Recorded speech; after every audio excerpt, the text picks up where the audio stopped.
যা প্রয়োজন, শুধু অর্থনৈতিক সাপোর্ট নয়, তাদের বাড়ির লোকেদের বা যে কম বয়সী ছেলেটা মারা গেছে তার ছেলে মেয়েদের পড়াশোনার দায়িত্ব থেকে শুরু করে, যদি কর্মক্ষম কেউ থাকে তাকে ছোটোখাটো হলেও কোনো কাজ, সম্মানজনক ছোট কাজ, যেগুলোতে প্রাইভেট কাজও হতে পারে, মানে সংস্থাতে, আমরা সুপারিশ করে তাদের পাশে দাঁড়াবো, যাতে তাদের অর্থনৈতিকভাবে অসুবিধায় তারা আগামী দিনে না পড়ে। আর ভারত যে অ্যামাউন্টটা আপনাদের সামনে বলার বিষয় নয়, প্রাথমিকভাবে যেটা করা দরকার সেটা প্রথম হচ্ছে পিএম পার্টি থেকে করানো হয়েছে, পার্টি থেকে সবাই গাড়ি দেওয়া হয়েছে, দাহর খরচ দেওয়া হচ্ছে এবং পার্টি থেকে প্রাথমিক একটা রাশি তুলে দেওয়া হচ্ছে, কিন্তু এটাই শেষ নয়।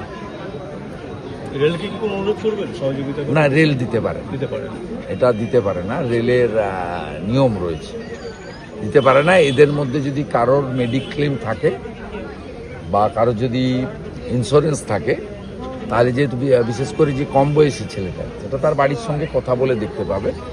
আর এমনি এই ক্ষেত্রে রেলের কম্পেনসেশন দেওয়ার কোনো সুযোগ নেই, কিন্তু কম্পেনসেশনের জন্য কারোর উপর নির্ভর করতে হবে না। ভারতীয় জনতা পার্টি বা আমরা যারা বিধায়ক সাংসদ আছি, আমরা ওকে বাঁচিয়ে দিতে পারবো না, সে ক্ষমতা ভগবান দেয়নি, তো অর্থ দিতে হবে, যা দরকার সবটা দিতে হবে।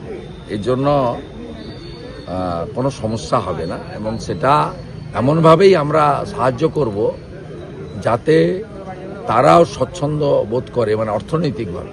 বাকিটা তো বাড়ির লোক চলে গেলে নিশ্চিতভাবে কোনো কিছু দিয়েই কম্পেনসেট করা যায় না।